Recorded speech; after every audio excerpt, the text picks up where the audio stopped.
নমস্কার বন্ধুরা, entertainment and cooking চ্যানেলে তোমাদেরকে অনেক অনেক স্বাগত। তো চলো, আমি আজকে নতুন আবার একটা রেসিপি নিয়ে তোমাদের কাছে হাজির হয়ে গেছি। আজকের রেসিপিটা হলো ছানার বড়া রান্নার রেসিপি। তো ছানা কিভাবে তৈরি করবে, ছানার বড়া কিভাবে তৈরি করবে, সেটার রেসিপি আমি অলরেডি আমার চ্যানেলে দিয়েছি। তোমরা চাইলে অবশ্যই একবার চেক করে নিতে পারো। যারা আমার চ্যানেলে নতুন আছো তারা প্লিজ সাবস্ক্রাইব করে নিও। যারা আমার চ্যানেলে পুরনো আছো তারা পুরো ভিডিওটা দেখে ভালো লাগলে অবশ্যই একটা লাইক করে দিও। আর আমি আজকে এখানে দু রকমের ছানার বড়া তৈরি করেছি। একটা দেখতেই পাচ্ছ একটু লম্বা সাইজের, আর একটা হলো একদম গোল গোল।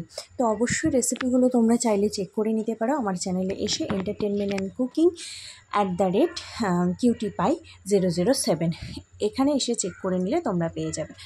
তো চলো, আমি আজকে তোমাদের সাথে শেয়ার করি। তো এখানে আমি দেখতে পাচ্ছ যে গোল গোল করে আমি পটলগুলো আর আলুগুলো আমি কেটে নিয়েছি। ছানার বড়াটা আমি আগেই তৈরি করে নিলাম। পুরো ভিডিওটা অবশ্যই দেখতে চাইলে আমার চ্যানেলে এসে চেক করে নেবে। আর দেখো, পটলগুলো আমি গোল গোল করে কেটেছি, আলুটাকেও গোল গোল করে কেটে নিয়েছি। তারপরে আমি দেখো এখানে কড়াইয়ে তেল দিয়ে দিয়েছি।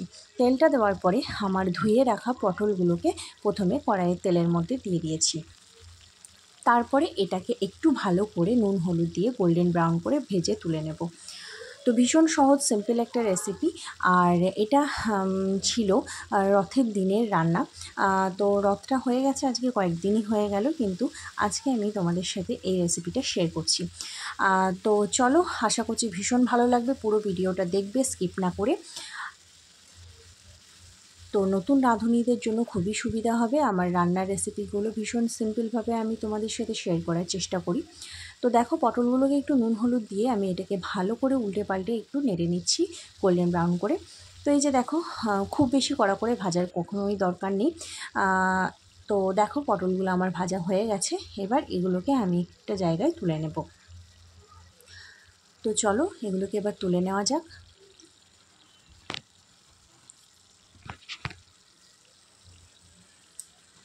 তো একটা জায়গায় আমি ভেজে রাখা পটলগুলো একে একে তুলে নিচ্ছি। আর ছানা খুবই সহজে তৈরি করা যায়, সেটার ভিডিওটা আমি আমার চ্যানেলে দিয়েছি, তোমরা অবশ্যই একবার চেক করে নেবে। তোমরা ভিনিগার বা ছানার জল বা লেবু যে কোনো কিছুতেই ছানা কেটে নিতে পারো। তো তারপরে দেখো, আমি আবার কড়াইয়ে তেল দিয়ে দিয়েছি, আর তেল দিয়ে দেওয়ার পরে আমি দিয়ে দিলাম পরিমাণ মতো চিনি। চিনিটা একটু লালচে হয়ে যাওয়ার পরে এর মধ্যে দিয়ে দিলাম পাঁচফোড়ন দেওয়ার পর এখানে আমি কাঁচা লঙ্কা চিড়ে রেখেছিলাম 3-4টে মতো। ঝালটা অবশ্যই তোমাদের পরিমাণ মতো দেবে। তারপরে দিয়েছি এখানে পরিমাণ মতো হিংটা অবশ্যই খুব পরিমাণ মতো ব্যবহার করবে, একদম 1 চিমটি মতো হিং ব্যবহার করবে, যে কোনো তরকারিতে খুব বেশি প্রয়োজন হয় না। তারপরে 2টো তেজপাতা দিয়ে দিয়েছি। আর একটু নেড়েচেড়ে নেওয়ার পরে আমি কেটে রাখা আলুগুলো এবার দিয়ে দিলাম তেলের উপরে। তো চলো, আলুগুলোকে এবার একটু গোল্ডেন ব্রাউন করে ভেজে নেওয়া যাক নুন হলুদ দিয়ে।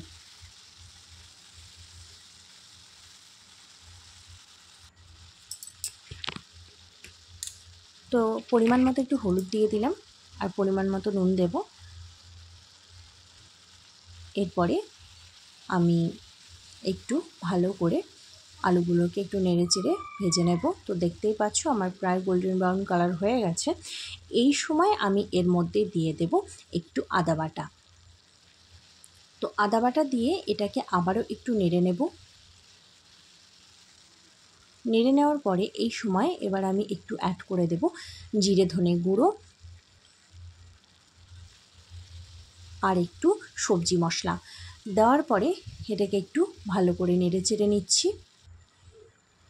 তারপরে দেখো, আমার মশলাটা অর্ধেক কষিয়ে আমি আমার ভেজে রাখা পটলগুলোকে আবার এর মধ্যে দিয়ে দিলাম। পটলগুলো দিয়ে দেওয়ার পরে এবার ভালো করে একটু নেড়ে চেড়ে কষিয়ে নিচ্ছি 2 মিনিট মতো।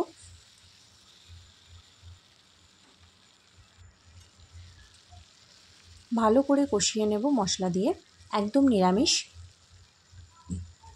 দেখো, কষানো হয়ে গেছে। এরপরে আমি এর মধ্যে দিয়ে দিলাম পরিমাণ মতো জলটা দিয়ে এটাকে আমি 5 মিনিট মতো ঢেকে রেখে দেবো। তো চলো, 5 মিনিট পরে ফিরে এসেছি। আর এই যে দেখো, ঢাকা খুলে দিয়েছি, আর দেখছো ঝোলটা আমার ফুটে উঠেছে। একটু নেড়েচেড়ে নিচ্ছি, জলটা অনেকটা মরেও এসেছে।